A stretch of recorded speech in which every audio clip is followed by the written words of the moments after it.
Selamat pagi untuk kita semua. Selamat pagi.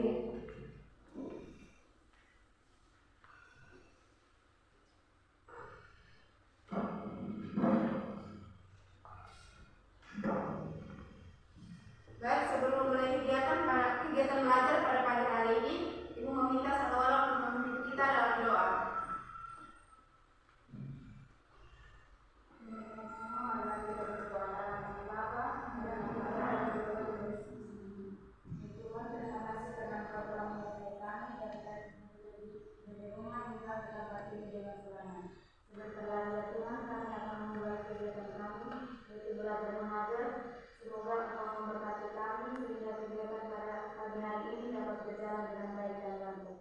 Semua doa ini kami serahkan ke dalam tangan kasih-Mu yang hidup dan berkuasa kini dan sepanjang masa. Dalam nama Bapa dan Putra dan Roh Kudus. Amin.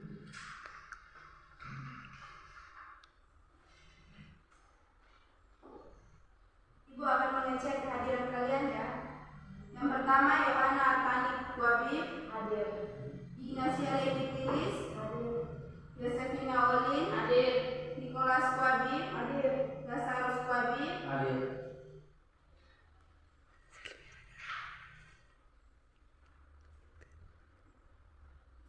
Baik, pagi hari ini kita akan belajar tentang teks deskripsi.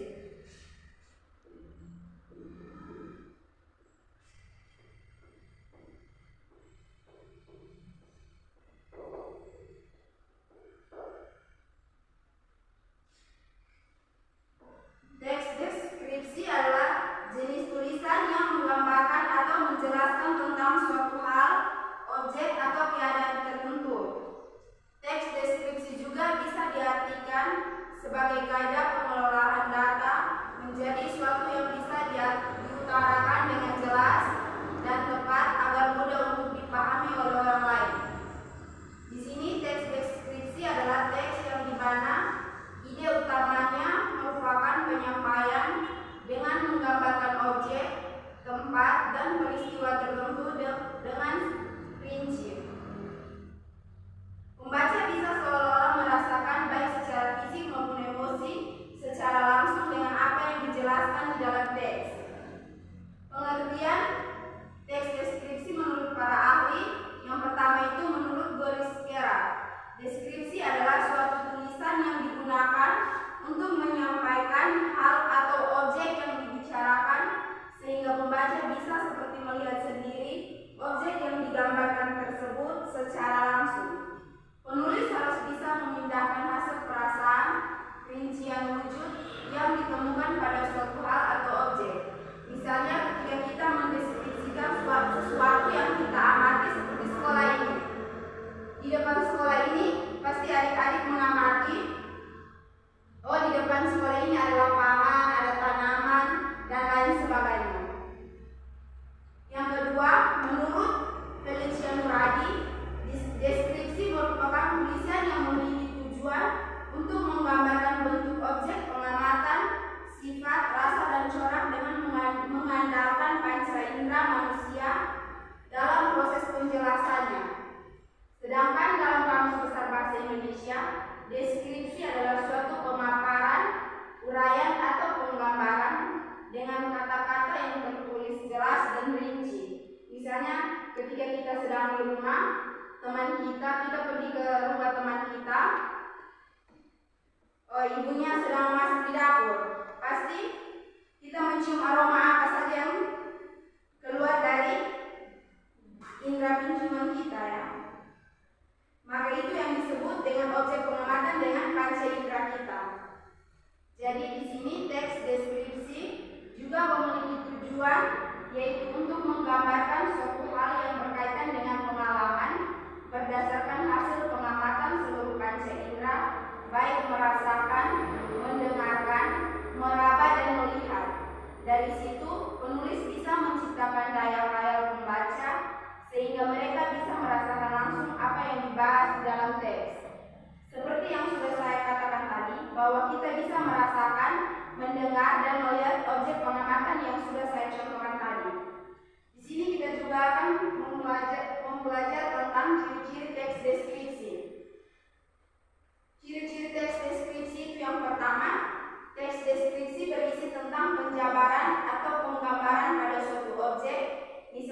benda, tempat, suasana, dan lain-lain. Yang kedua, teks deskripsi berisi tentang penjelasan yang melibatkan seluruh panca indera, penglihatan, pendengaran, penciuman, sampai perabaan. Teks deskripsi yang pertama itu berisi tentang penjabaran atau penggambaran pada suatu objek, misalnya benda, tempat, suasana, dan lain-lain.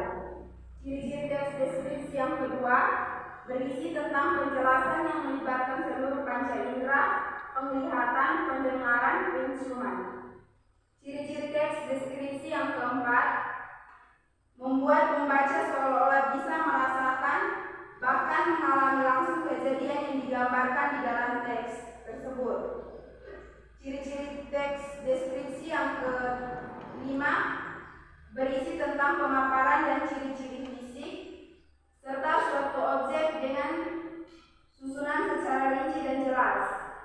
Yang keenam, teks deskripsi umumnya berisi kata-kata khusus untuk menggambarkan objek dengan rincian semungkinnya. Misalnya menuliskan tentang warna itu merah keabuan atau biru ungu dan lain-lain. Ciri-ciri teks deskripsi yang keenam itu, teks deskripsi juga bisa menggunakan frasa yang mengandung kata benda.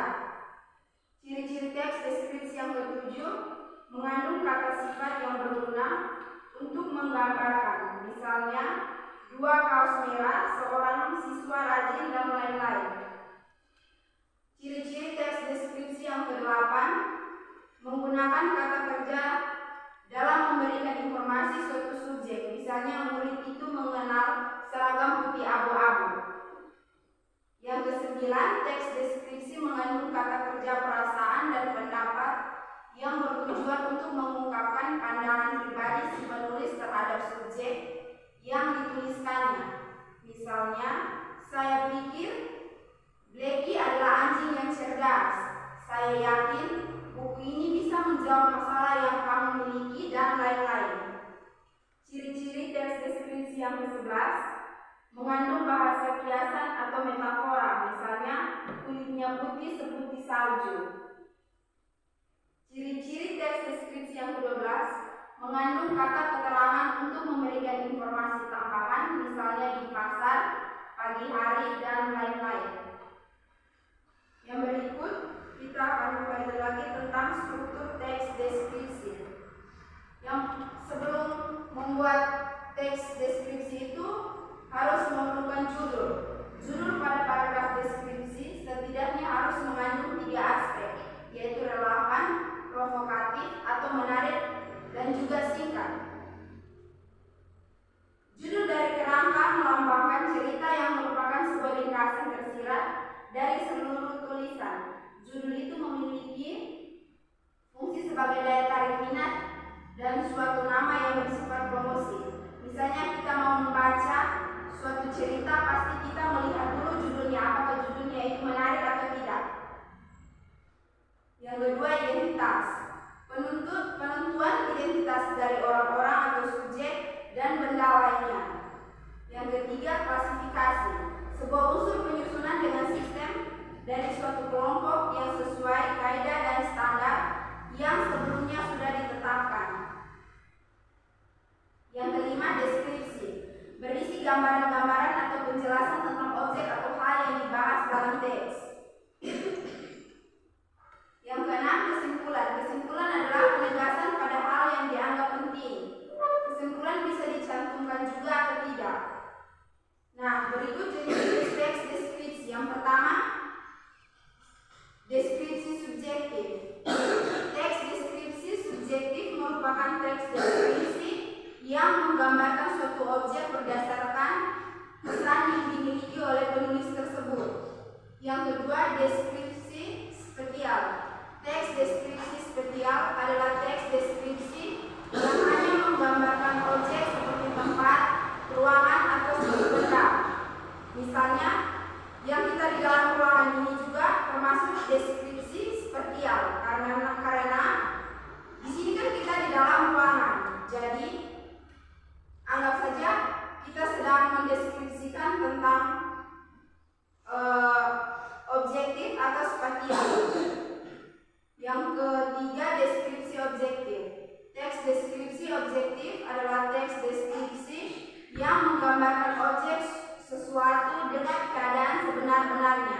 sehingga pembaca bisa membayangkan keadaan tanpa ada embel-embel dari opini penulis.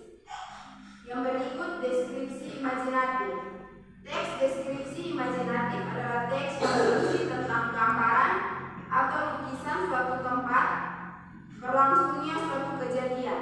Penggambarannya harus dilihat dari berbagai segi, sehingga tempat tersebut bisa tergambar dengan jelas, baik dalam pikiran pembaca maupun perasaannya. Jenis-jenis teks yang terakhir adalah deskripsi faktual. Teks deskripsi faktual adalah teks deskripsi yang mengandung suatu objek baik halal maupun orang dengan mengungkapkan identitasnya, sehingga pembaca bisa membayangkan keadaan yang sebenar-benarnya. Yang berikut langkah-langkah dalam menulis teks deskripsi. Yang pertama, penulis harus memilih topik yang ingin dijadikan sebagai dasar untuk penggambaran dalam teks. Jadi kalau kita mau buat teks deskripsi atau kita mau mengamati teks deskripsi apa saja, yang pertama-tama itu kita harus memilih topik. Jika kalau tidak ada topik, maka kita tidak bisa membuat teks deskripsi. Yang kedua, penulis harus mengamati objek yang ingin dideskripsi. Yang ketiga, penulis juga harus mengumpulkan data-data seperti angka, grafik, ilustrasi, atau statistik. Selanjutnya, penulis menetapkan pola penggambaran paragraf yang sesuai. Setelah itu, penulis menyusun kerangka paragraf yang terdiri dari gagasan. Penulis menggambarkan kerangka paragraf menjadi suatu paragraf yang utuh dengan menggunakan kalimat yang baru dan logis. Tahap-tahap yang berikut, yaitu tahap terakhir, adalah pemberian judul. Nah, setelah itu kita akan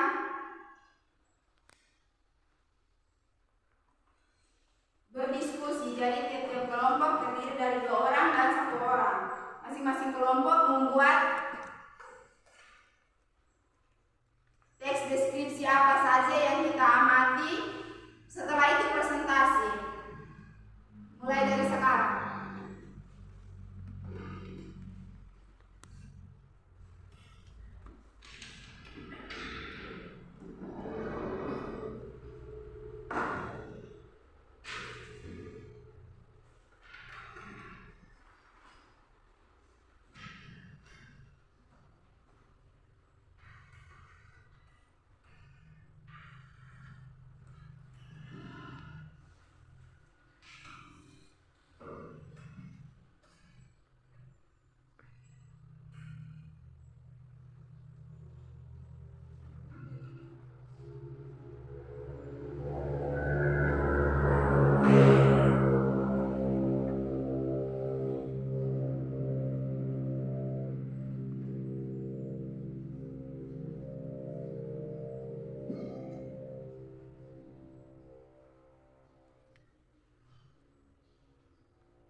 memesona.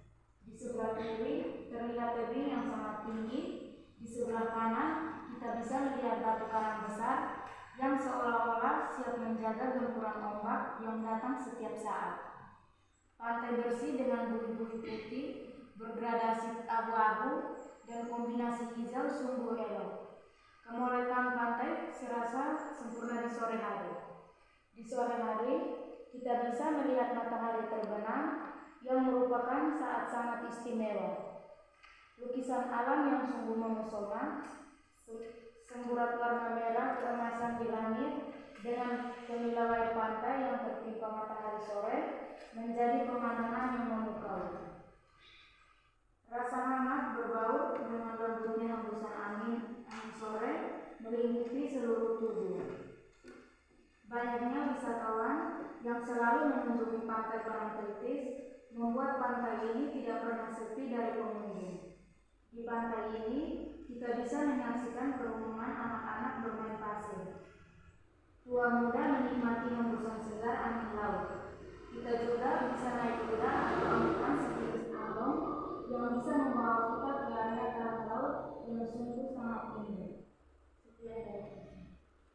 Baik, kelompok 2. Keindahan alam Indonesia yang mendunia. Indonesia menjadi negara yang memiliki kekayaan alam yang tidak terhitung jumlahnya dari Sabang sampai Merauke. Keindahan alam yang dimiliki tentunya tidak dapat menandingi keindahan alam manapun di seluruh dunia. Keindahan alam di Indonesia yang sangat mempesona membuat banyak wisatawan asing yang berkunjung walaupun jauh sekalipun. Mulai dari keindahan darat dan hingga laut sangat indah dan patut untuk dikunjungi. Indonesia memiliki banyak flora dan fauna yang langka. Tentunya alam Indonesia menjadi yang tersohor di mata dunia. Apalagi keindahan pantainya yang terbentang dari timur hingga barat. Kekayaan laut Indonesia juga didukung dengan banyaknya pulau yang ada. Keindahan alam bawah laut juga turut menjadi pesona Indonesia. Hal itu membuat banyak wisatawan memilih untuk menikmati indahnya kehidupan bawah laut. Beberapa tempat yang sering dikunjungi wisatawan dari seluruh dunia, di antaranya Bali, Raja Ampat, dan Manado. Selain pantai yang indah, Indonesia juga menjadi negara dengan hutan terbesar di dunia. Indonesia disebut sebagai paru-paru dunia karena 1/3 hutan yang ada di dunia ini terdapat di Indonesia.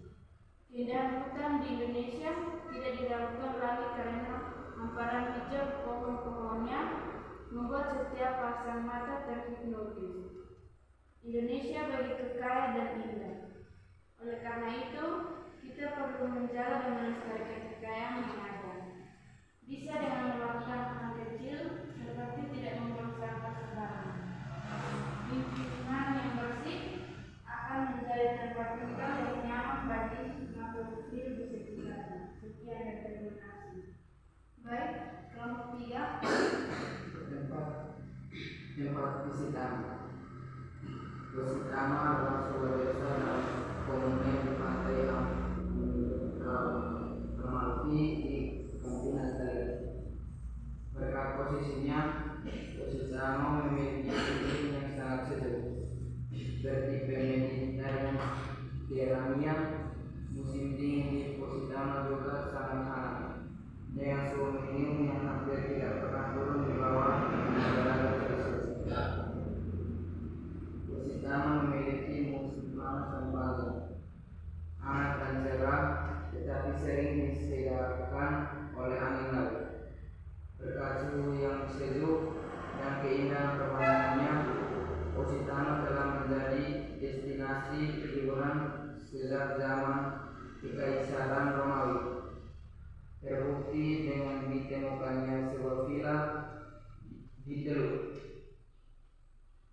Ciri khasnya adalah banyaknya anak tangga yang berasal dari atas desa.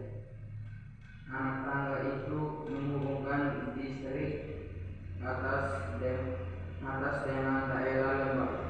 Pantai utama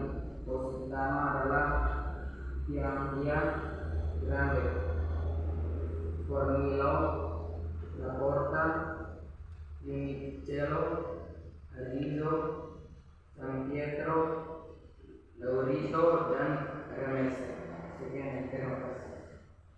Baik, di sini Ibu akan memberikan salah satu contoh teks deskripsi lagi tentang hewan cita. Cita adalah hewan yang merupakan salah satu anggota keluarga kucing. Mereka adalah kucing besar asli dari Afrika dan Iran Tengah. Cita menjadi hewan tercepat yang diperkirakan mampu berlari dengan kecepatan 80 hingga 128 km per jam. Mereka memiliki tubuh yang dirancang untuk bisa berlari cepat, tubuhnya yang ringan, kakinya yang panjang dan kurus serta memiliki ekor yang panjang. Biasanya mereka memiliki panjang tubuh sampai 1,5 meter. Cita dasar memiliki berat sampai 72 kg. Kepalanya berbentuk kecil dan bulat, memiliki moncong pendek dengan garis-garis hitam yang terlihat seperti bentuk air mata. Warna kulitnya merupakan kuning kecoklatan sampai putih krem atau pucat dengan sebagian besar ditutupi dengan bintik-bintik hitam yang memiliki jarak yang sama. Cita hidup dalam 3 kelompok, betina dan anaknya, koalisi jantan dan jantan soliter. Betina cita menjalani kehidupan nomaden. Mereka mencari mangsa di wilayah jelajah yang luas, sedangkan pejantan cita lebih banyak menetap dan membangun wilayah yang kecil, namun dengan mangsa yang berlimpah dan juga akses terhadap cita betina. Cita adalah hewan yang aktif di siang hari, terutama saat fajar dan senja. Mereka hewan yang bisa memakan mangsa mulai dari ukuran kecil hingga sedang. Mereka lebih menyukai mangsa yang berukuran sedang seperti impala dan rusa.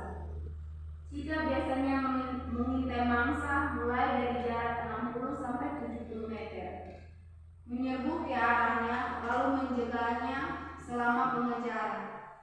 Setelah itu mereka akan menggigit tenggorokannya hingga mangsanya mati. Betina cita hamil dalam kurun waktu 3 bulan dan bisa melahirkan 3 sampai 4 anak.